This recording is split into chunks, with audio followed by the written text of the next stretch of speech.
आप सभी को बहुत-बहुत नमस्कार करेंगे। आप सबके साथ मैं हूँ ऋतिका पांडे। सबसे पहले आप सभी दर्शकों का मकर संक्रांति की बहुत-बहुत शुभकामनाएँ देना चाहेंगे। हमारी पूरी टीम की तरफ से हमारा स्पेशल बुलेटिन देख रहे हैं। जी हाँ, हमारा उत्तराखंड देख रहे हैं।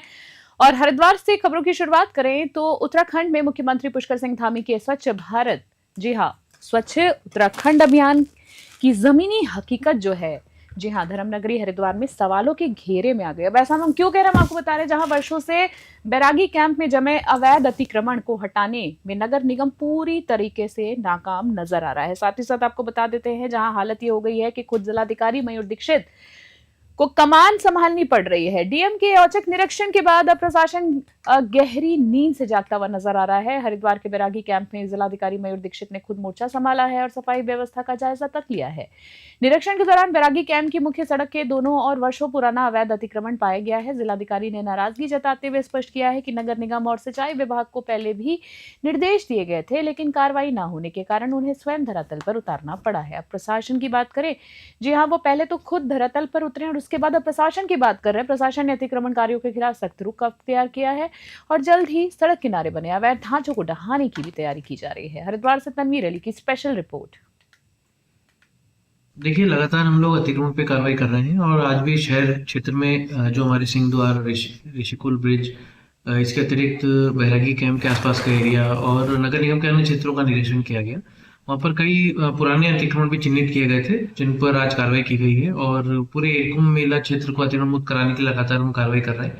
इसके साथ ही कई ऐसे जगह हमने देखी जहाँ पर गंदगी अभी भी पाई जा रही थी। लगातार निरीक्षण के बाद भी कार्रवाई नहीं हुई थी। वहाँ पर नगर निगम की टीम को भी सख्त हिदायत दी गई है और वहाँ पर सफाई व्यवस्था सुचारू करने के लिए आज से कार्रवाई शुरू हो गई। और अगली खबर की बात करें तो जी हाँ, पहाड़ों की रानी नैनीताल में इन दिनों मौसम के दो रंग देखने को मिल रहे हैं। जहां एक और मैदानी इलाकों में भीषण कोहरा है और हाथ कपाने वाली ठंड है, वहीं सरोवर नगरी में दिन भर खिली धूप पर्यटकों को अपने ओर भी खींच रही है। जी हाँ, दोहरा मौसम कह सकते हैं इसको। हालांकि बर्फबारी न होने से जहां किसान चिंतित हैं, वहीं सैलानी सुहावने मौसम का भरपूर आनंद भी ले रहे हैं। बात करें नैनीताल, जी हाँ, नैनीताल और आसपास के क्षेत्रों में सुबह से ही कड़ाके की ठंड रही है, जिससे निपटने के लिए प्रशासन ने जगह जगह अलाव की व्यवस्था तक की है। और इसके विपरीत बात करें तो दिन में निकल रही चटक धूप ने मौसम को बेहद खुशनुमा बना दिया है। नैनी झील में नौका विहार और पर्यटन स्थलों पर उमड़ती भीड़ को देख होटल व्यवसायी और दुकानदार बेहद खुश हैं। वहीं बढ़ती भीड़ को नियंत्रित करने के लिए पुलिस का ट्रैफिक व्यवस्था भी सुधारू करनी पड़ी है, सुधार की गई है, सुचारू की गई है और साथ ही साथ डाइवर्ट तक उनको करना पड़ा है। नैनीताल के साथ कैंची धाम और भीमताल में भी पर्यटकों का तांता लगा रहा है, लेकिन बारिश और बर्फबारी न होने से सूखी ठंड बीमारियों को न्योता तक दे रही है और खेती को नुकसान की आशंका जताई जा रही है। नैनीताल से ललित जोशी की रिपोर्ट।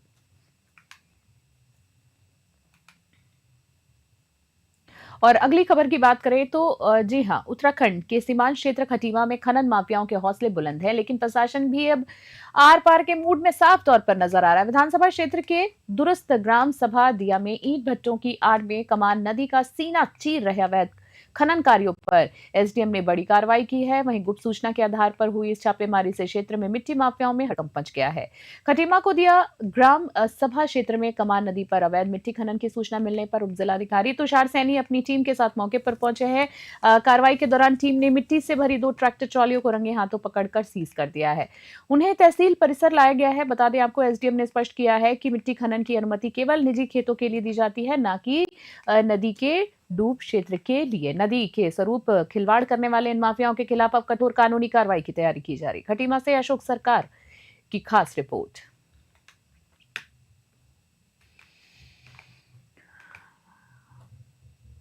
और अगली खबर की बात करें तो उत्तराखंड के चमोली जिले से बड़ी खबर आ रही है, जहां विश्व हिंदू प्रसिद्ध, जी हां, विश्व प्रसिद्ध नंदा देवी राष्ट्रीय पार्क के तहत फूलों की घाटी रेंज वनगरी की चपेट में है। इस बेशकीमती वन संपदा को बचाने के लिए जिला प्रशासन युद्ध स्तर पर जुटा हुआ है। जिलाधिकारी गौरव कुमार की पहल पर अब शासन की मदद से हवाई रेकी की जा रही है, ताकि आग की भयावहता का सटीक अंदाजा लगाया जा सके और उसे बुझाया भी जा सके।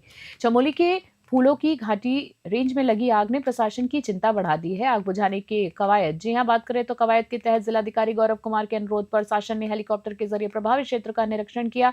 वहीं दुर्गम क्षेत्र होने के कारण आग बुझाने में चुनौतियों का सामना करना पड़ रहा है और उसको देखते हुए अब हेलीकॉप्टर से पानी छिड़कने की योजना पर काम किया जा रहा है। वन विभाग और जिला प्रशासन की टीमें भी धरातल पर आग पर काबू पाने की हर संभव कोशिश कर रही हैं ताकि दुर्लभ प्रजाति के फूलों और वन्य जीवों को सुरक्षित बचाया जा सके।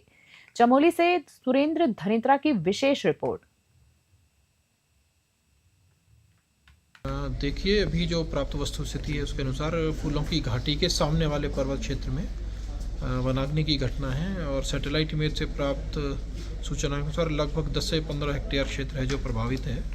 अभी इसकी रेकी हेलीकॉप्टर के द्वारा की जा रही है और आवश्यकता पड़ने पर अग्निशमन के लिए हेलीकॉप्टर की मदद से इसमें कार्रवाई की जा रही है। देखिए, अभी जो प्राप्त इलाज के अभाव में दम तोड़ती जिंदगी और मदद के इंतजार में पथराई आंखें, ये कहानी है लालकुआ की खड़ी मोहल्ला निवासी 32 वर्षीय, जी हाँ 32 वर्षीय रवि की। पिछले 3 साल से लकवे और गंभीर बीमारी से जूझ रहे हैं रवि और उनका परिवार आज दाने दाने को मोहताज है। बात करें तो बिस्तर पर बेजान पड़े इकलौते बेटे को बचाने के लिए एक बेबस माँ अब सरकार और समाज के सामने झोली फैलाकर खड़ी हुई है। आपको बता दें लालकुआ के रवि, जी हाँ रवि कुमार की जिंदगी 15 सितंबर 2023 के बाद मानो ठहर सी गई हो। हल्द्वानी से लेकर दिल्ली तक के अस्पतालों के चक्कर काटे उन्होंने और उसके बाद भी रवि की सेहत में कोई सुधार नहीं हुआ। डॉक्टरों ने सिर का बड़ा ऑपरेशन बताया, लेकिन पिता का रोजगार छिन जाने और जमा पूंजी खत्म होने के बाद अब दवाई खरीदने तक के पैसे नहीं है मां के पास। हालात की बात करें तो हालात इतने ज्यादा बदतर हैं कि यह गरीब परिवार कड़ाके की ठंड में एक ही बिस्तर में रातें काटने पर मजबूर है। देख सकते हैं विजुअल में, जहां रवि की मां सुशीला देवी का कहना है कि नेताओं ने वादे तो बहुत किए थे, लेकिन धरातल पर आज तक किसी की एक मदद तक नहीं मिली है। मुख्यमंत्री पुष्कर सिंह धामी और समाज सेवियों से ही इस परिवार को आखिरी उम्मीद है। लालकुआं से विनोद कुमार अग्रवाल की स्पेशल रिपोर्ट। ये 3 साल से हैं बीमार और सीरियस में पड़े हैं। ऐसा मैंने कोई विधायक नहीं छोड़ा, कोई नेता नहीं छोड़ा जिससे मैंने अपनी मदद मांगी नहीं। मेरी एक खाली विधायक जी ने थोड़ी मदद करी 2000 रुपए की, और बाकी नेता ने किसी ने मेरी लालकुआं क्षेत्र में मदद नहीं करी। ना कोई मेरे दरवाजे देखने आया मेरे बच्चे के लिए। हम बुढ़िया बुढ़ा दोनों इसकी इलाज में इसकी उसमें लगे। अगर मेरे पास ज़्यादा पैसा होता, गरीब हैं, 4-5 लड़कियां हैं, बताओ क्या करें क्या नहीं करें। पिताजी का काम भी छूट गया। सुशीला तिवारी मैंने दिखाया, दिल्ली भी दिखा लाई, सब जगह मैंने दिखा लाई, लेकिन डॉक्टर ने कही कि ऑपरेशन होगा। अब क्या करोगे, ऐसे सेवा पानी करना है, आप सेवा पानी करो, जो दिन की जिंदगी है माता। और अगली खबर की बात करें तो खटीमा के बीच निगम परिसर में कुमाऊं सांस्कृतिक, जी हाँ उत्थान मंच द्वारा आयोजित उत्तर ऋणिया कौतिक, जी हाँ मेले में मुख्यमंत्री पुष्कर सिंह धामी ने शिकायत और माफी चाहेंगे शिरकत की है। दीप प्रज्वलित कर कार्यक्रम का शुभारंभ करते हुए मुख्यमंत्री ने मकर संक्रांति के आध्यात्मिक और वैज्ञानिक महत्व पर प्रकाश डाला। उन्होंने खटीमा की जनता को अपना परिवार बताते हुए क्षेत्र के विकास और सांस्कृतिक संरक्षण का संकल्प दोहराया है। बात करें तो मुख्यमंत्री पुष्कर सिंह धामी ने मेले में मातृशक्ति और युवाओं की भागीदारी की सराहना भी की और ऐसे आयोजन नई पीढ़ी को अपनी जड़ों से जोड़ते हैं, ऐसा उनका कहना है। बात करें खटीमा के विकास का जिक्र भी उन्होंने किया है, जिसमें सीएम ने हाईटेक बस स्टैंड, 100 बेड वाला अस्पताल, खेल स्टेडियम और सैन्य स्मारक जैसे बड़ी योजनाओं का ब्यौरा दिया है। उन्होंने स्पष्ट किया है कि खटीमा की कनेक्टिविटी जो है और शिक्षा के स्तर को सुधारने के लिए सरकार विकल्प रहित संकल्प के साथ काम कर रही है। मुख्यमंत्री ने महिलाओं को संस्कृति का असली वाहक बताते हुए महिला सशक्तिकरण को राज्य सरकार की प्राथमिकता बताया है। खटीमा से अशोक सरकार की रिपोर्ट। चमोली जिले के थराली, जी हां थराली ब्लॉक सभागार में नवनिर्वाचित पंचायत प्रतिनिधियों ने पहली त्रैमासिक बैठक हंगामेदार की है। जी हाँ उनकी बैठक जो थी वो हंगामेदार रही है। बता दें आपको, अध्यक्षता जो हुई है इस बैठक में, जी हाँ ब्लॉक प्रमुख प्रवीण पुरोहित की रही है, जहां विकास कार्यों को लेकर कई महत्वपूर्ण निर्णय भी लिए गए हैं। बात करें आगे खबर में तो वहीं लापरवाह अधिकारियों पर गाज भी गिरी है। बैठक में सबसे बड़ी उपलब्धि की अगर हम बात करें तो आपदा काल से जिला पंचायत भवन में चल रहे सामुदायिक स्वास्थ्य केंद्र को वापस अपने मुख्य भवन में स्थानांतरित करने का आदेश रहा है। बैठक का शुभारंभ जिला विकास अधिकारी डॉक्टर अभिषेक त्रिपाठी ने दीप प्रज्वलित करके किया है। बैठक में जनप्रतिनिधियों ने पेयजल, सड़क सुदृढ़ीकरण और जंगली जानवरों के आतंक जैसे मुद्दे को उठाया है। बात करें आगे तो तलवाड़ी प्रधान के डामरीकरण तो सुना। सदस्य ने प्रणामती गदेरे में स्थायी पुल की मांग की है। सबसे गंभीर मुद्दे की बात करें तो जल जीवन मिशन में करोड़ों खर्च के बाद भी गांव में पानी ना पहुंचने का उठा है।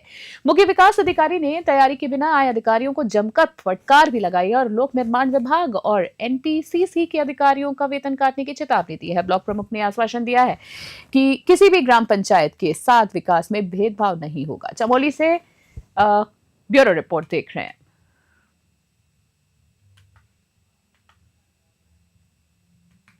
जो क्षेत्र पंचायत की बीडीसी की बैठक यहाँ आयोजित हुई है और इसमें विभिन्न विभागों से संबंधित जनप्रतिनिधियों के द्वारा जो समस्याएं रखी गई हैं, खासतौर में जो है पेयजल से संबंधित है, रोड से संबंधित है और इसमें जो है संबंधित विभागों को निर्देशित कर दिया गया है। कुछ विभागों के खिलाफ कार्रवाई भी की गई है और जल्द से जल्द इनकी समस्याओं का निदान करने के लिए निर्देश।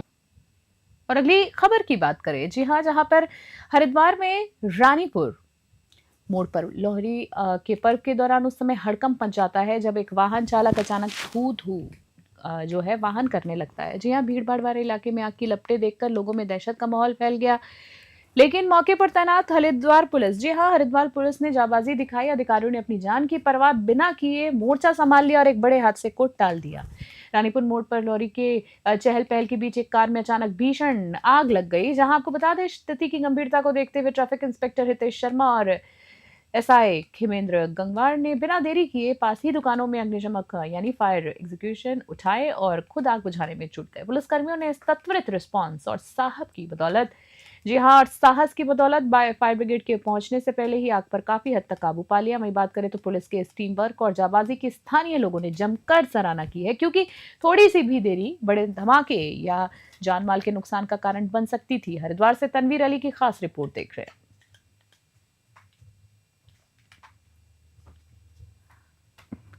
और अगली खबर की बात करें तो सोशल मीडिया पर लाइक और व्यूज की भूख जो है लोगों से क्या कुछ नहीं कराती। आगे देखिए खबर में, जहां हरिद्वार की पवित्र हर की पैड़ी पर अरबी वेशभूषा पहनकर, जी हाँ, वेशभूषा पहनकर भ्रम फैलाने वाले 2 फर्जी शेखों को हरिद्वार पुलिस ने चंद घंटों में ही गिरफ्तार कर लिया है। जी आपको बता दें, धार्मिक स्थल की मर्यादा को ताक पर रखकर वीडियो बनाना इन युवकों को भारी पड़ गया है। हरिद्वार के पवित्र घाटों पर शांति और गरिमा भंग करने वालों के खिलाफ पुलिस ने कड़ा रुख अपनाया है। बात करें तो आगे खबर में, आरोपी नवीन कुमार और प्रिंस ने यूट्यूब पर वीडियो वायरल करने के चक्कर में अरबी वेशभूषा धारण की और हर की पैड़ी का भ्रम फैलाया। जैसे ही मामला पुलिस के संज्ञान में आया, टीम ने त्वरित कार्रवाई करते हुए दोनों आरोपियों को रावली महदूद क्षेत्र से धर दबोचा है। पुलिस ने स्पष्ट कर दिया है कि तीर्थ स्थल की संवेदनशीलता और मर्यादा से खिलवाड़ किसी भी सूरत में बर्दाश्त नहीं की जाएगी। दोनों के विरुद्ध पुलिस अधिनियम के तहत विधिक कार्रवाई की गई। हरिद्वार से तनवीर अली की स्पेशल रिपोर्ट देख रहे हैं आप।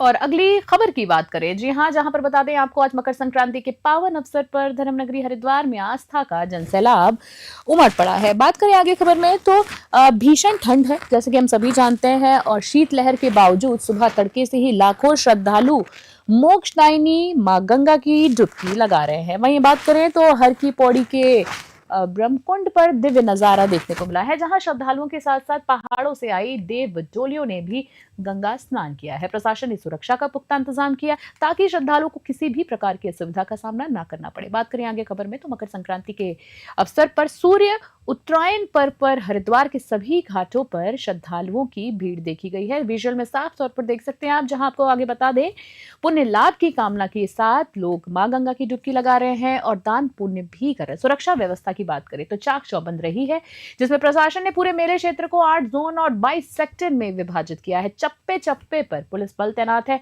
और सीसीटीवी कैमरे के जरिए हर गतिविधि पर पैनी नजर रखी जा रही है। प्रशासन की ओर से श्रद्धालुओं के लिए सुगम यातायात और घाटों पर सुरक्षा के विशेष प्रबंध किए गए हैं, जिससे आस्था का ये उत्सव निर्बाध रूप से संपन्न हो सके। हरिद्वार से तनवीर अली की खास रिपोर्ट। एक बार फिर से आप सभी को मकर संक्रांति की बहुत बहुत शुभकामनाएं हमारी पूरी टीम की तरफ से। हमारे स्पेशल बुलेटिन हमारे उत्तराखंड में फिलहाल के लिए इतना ही। देश और दुनिया की बड़ी खबरों के लिए बने रहे न्यूज़ 21। फिलहाल के लिए नमस्कार, जय हिंद, जय भारत।